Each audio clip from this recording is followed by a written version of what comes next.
रूही और राहुल की शादी हुए 4 ही घंटे हुए थे। शादी की रस्में खत्म ही हुई थीं कि दोनों एक दूसरे का बैग पैक करने लगे। रूही की आंखों में आंसू थे। बैग पैक करते वक्त सामान भी ऐसे रख रहे थे जैसे कुछ बहुत बड़ा हुआ है दोनों के बीच। राहुल की बहन भागकर घर वालों को बताती है कि भाई और भाभी बैग पैक कर रहे हैं। सुनते ही सारे लोग दौड़कर दोनों के कमरे के बाहर आकर खड़े हो जाते हैं। राहुल की माँ खटखटाते हुए पूछती हैं, बेटा जी क्या हुआ? हनीमून की पैकिंग कर ली क्या बिना बताए? रूही और राहुल दोनों दरअसल भारतीय वायुसेना में हैं और एक सीक्रेट मिशन के लिए उन्हें छुट्टी से वापस बुला लिया गया है। राहुल और रूही एयर बेस पर रिपोर्ट करते हैं। राहुल को अगले दिन दुश्मन के ठिकाने पर बम गिराना है।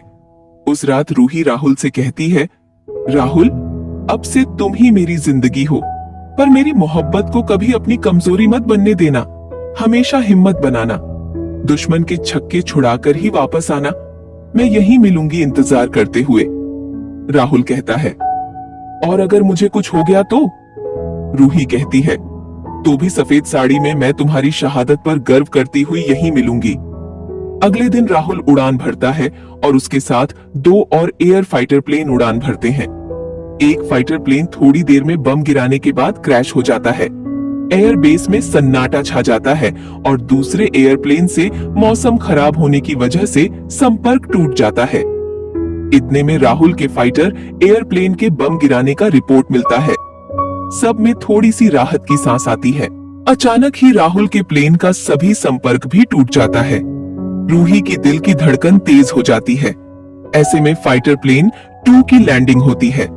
रूही का हौसला एक बार फिर बुलंद हो जाता है, पर 2-3 घंटे तक जब प्लेन का पता नहीं चलता तो रूही टूट जाती है। इस समय वह रो भी नहीं सकती क्योंकि वह ऑन ड्यूटी है, बस इमोशंस को कंट्रोल कर इंतजार कर रही होती है।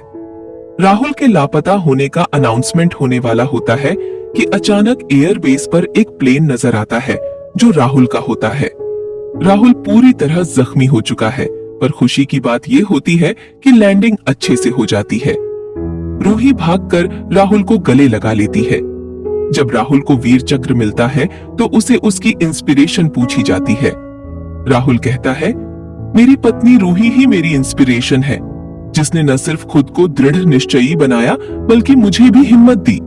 इसका भरोसा ही था जो आज मैं जिंदा लौट पाया हूँ। इतनी शक्ति किसी भारतीय नारी में ही हो सकती है, जो मिट्टी के लिए जान देना और कुर्बान होना दोनों जानती है।